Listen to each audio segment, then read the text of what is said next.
Tervist! Mina olen Jaan Port.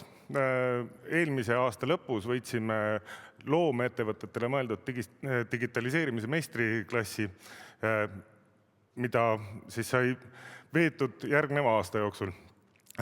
Üleüldiselt me oleme selline tore loomkollektiiv olnud juba üle 10 aasta. Alustasime 4 meest teeb pilti ja sealt edasi on juba natukene ajalugu. Täna me oleme endiselt samasugune lõbus seltskond. Meid on täna tükki 16. Aeg-ajalt ma tunnen, et me mitte ei juhi ettevõtet, kus on kõik korrapärane, vaid see on justkui väike lasteaed, kus igal tegelasel on oma arvamus, igal tegelasel on oma suund, kõik on loomeinimesed ja see ei ole selline klassikaline juhtimisprobleem, mida me lahendame. Aga kuhu me jõudsime, on see, et kui meid 4 oli, siis meil oli igalühel oma väike pisike märkmik ja sealt edasi oli meid 16, kõigil oli 2 märkmikku, meil oli tohutus koguses materjali, keegi ei teadnud, kus kohas peab keegi järgmisel hetkel olema ja niimoodi tundus meile, et nii seda asja ei saa enam juhtida. Ja leidsime oma erinevate võimaluste vahelt toreda tarkvara Scoro. Scoro oli meie jaoks hästi vahva asi, sellepärast et see justkui tegi kõik asjad ära. Ta planeeris sinu aega, tegi arveid ära, aga lõpptulemuseks oli see, et mitte keegi ei osanud seda väga hästi kasutada, mitte keegi ei saanud aru, mis pärast meil seda üldse vaja on, mis pärast me üldse aega loeme, kelle jaoks seda vaja on. Ja pool aastat hiljem jõudsime tulemusena, et me oleme endiselt samasuguse koha peal, kus meil on hunnik märkmikke, keegi Scorot ei taha kasutada, muid tarkvarasid ei sallitud veelgi vähem või salliti veelgi vähem. Ja siis läksime loomedigisse. Kõigepealt alustasime sellest, et proovisime protsesse kuidagi pidi kaardistada, kus kohas me oma asjadega oleme, et üldse mõista, mida me igapäevaselt teeme. Võtsime digitaliseerimise meistriklassi äärmise tõsidusega ja tada, võitsime ära. Oli väga vahva, emotsioonid olid laes ja siis hakkasime oma protsessi kaardistamise ja digitaliseerimisega päriselt pihta. Enne seda oli ta selline nii-öelda mulaaž või arusaamine, et kuhu kohta me võiks jõuda. Ja digi-MK lõpuks me olime jõudnud sellise teadmise juurde, et kui meil alguses ei olnud ei struktuuri andmeid, mõõdikuid ega midagi, andmekandjad polnud, siis see oli see hetk, mida ma ennem kirjeldasin, et hästi palju märkmikke. Ühel hetkel hakkas mingisugune struktuur tekkima, aga andmeid ikka ei olnud. Me ei osanud nende pealt mitte midagi teha, aga me leidsime mingisuguse korrapära, et andmekandjad muutub vähemaks ja struktuuri tuleb järjest rohkem juurde, mis oli väga tore. Järgmise momendina me tegelesime umbes pool aastat selle asjaga, et kaardistada üldse kõike, mida me teeme.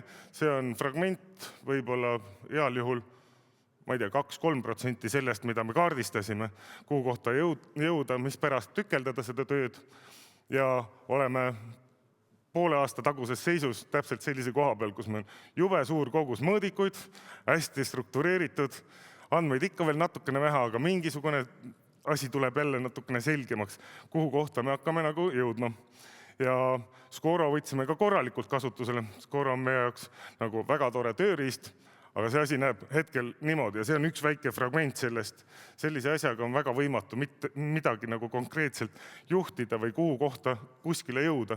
Sellepärast, et sa tahaks teada, kas seda koosolekut on üldse mõtet teha või mitte, aga kõigepealt sa tegeled pool tundi sellest arusaamisega ja siis oled selles toredas situatsioonis jälle tagasi, kus alguses oli. Ja mis meil selle viimase aasta kõige suuremad olulised edusammud on sellest, on see, et mõista, mida sa tegema lähed üldse. Et ära digitaliseeri, kui sa oled mees ja koer tüüpi ettevõtja. Sul on märkmikust oluliselt rohkem kasu ja digitaliseerida ei ole mõtet neid asju, mida sa pärast kasutama ei hakka. Teine asi on see, et visualiseeri kogu oma protsessi ära. Nii palju, kui sa sellest üldse ise aru saad. Sellisel juhul on sul teistele seda palju lihtsam ja selgem seletada, mis pärast sa seda teed ja kaasata. Kolmas asi, digitaliseeri seda, mida sa päriselt pärast poole hakkad kasutama. Kui sa ei kasuta seda, siis seda osa ei ole mõtet digitaliseerida. Sul on hunnik andmepahna ja kui sa sellest mitte midagi kokku ei võta, on sul lihtsalt endiselt hunnik segadust. Ja viimane tarkus on see, et lihtsusta nii palju, kui suudad. Lõpuks võiks sul olla 2 nuppu, et kas täna teeme koosoleku või ei tee koosolekut. Kui sa näed, et on punane, sellisel juhul tead, et tuleb raske koosolek, tead, et on roheline, sellisel juhul, siis võiks lõpus mulliga lahti teha. Ja see on nüüd see tänane seis meil siin, kus kohas meil on struktuur tekkinud, me teame, mis andmed meie jaoks on nagu olulisemaks muutunud. Meil endiselt on andmeid hästi palju, me tahaks seda oluliselt paremini veel struktureerida, ehk siis meil on suured tähtsad andmed ja väiksed detailid selle taga. Samamoodi oleks meil struktuur selgemalt alajaotustega, kuhu kohta me tahame jõuda.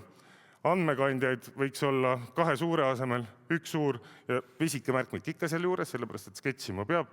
Arhitektid on ikkagi arhitektid ja mõõdikuid võiks olla pigem niimoodi, et ta ei ole lihtsalt kõik võrdsed mõõdikud, vaid sul on tähtsad mõõdikud ja selle all olevad mõõdikud. Ja üleüldiselt ma proovin selle nüüd kõik kokku võtta. Ma väga tänan teid, oli väga meeldiv.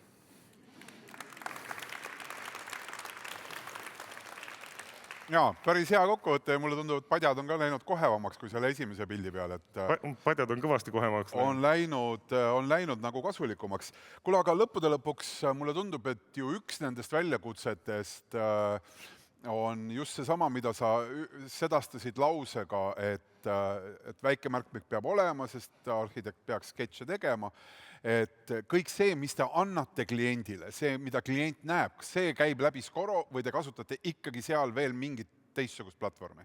Selles mõttes meil arhitektidena on digitaliseeritud ja reaalajamajanduse mõistes me kasutame BIM-i juba 8 aastat enam-vähem. Et see osa meie tööst oli juba ennem digitaliseeritud, andmed ei olnud digitaliseeritud, mis meie enda firma siseselt toimuvad. Kuidas see BIM ja Scoro nagu omavahel kokku saavad või seal on see ühendav lüli ikkagi siin praegu laval? See ühendav lüli on siin laval ja neid ülejäänud 15 inimest on ka selle asja ühendavad lülid ja tegelikult see maailm on palju suurem. Scoro ja need asjad veel ei saa kuidagi päris hästi kokku lähevad, kuigi ülesanded tulevad sinna sisse. Kas sa näed, et ta peaks saama kokku, et päriselt teie tööd nagu veel kusagile järgmisele levelile viia? Ma arvan, et see ei lihtsusta seda, selles mõttes, et üks asi on ikkagi see loovprotsess ja ütleme arhitektuurinseneriline selline lähenemine selle asja juurde. Teine asi on ikkagi aja juhtima ja planeerimine. Me mingil kujul need asjad küll kattuvad, aga ma veel ei näe sellest nagu seda edulugu. Võib-olla kui meid oleks 400-pealine büroo, siis sealt tuleks juba mingisugune sisu ka. Sa näitasid, et inimeste arv selle aja sees, kus te olete seda tööd teinud, on kasvanud. Jah. Räägi siis natukene lahti, kui palju või kui suur selle digimuutumise mõju teie büroo kasvule on olnud?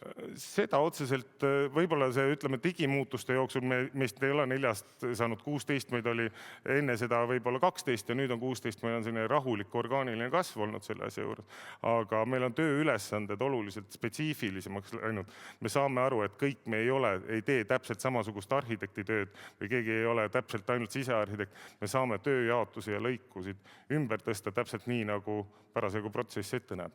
Ehk siis kokkuvõttes veel, mis selle tõttu on siis paremaks läinud, et te olete saanud seda tabelit täita ja liikuda kogu selle andmestiku nagu parema korral? Õnneks me tabeli täitmisega enam liiga palju ei pea tegelema, aga suur võit on nagu see, et me ei tee samu vigu sama protsessi sees 2 korda.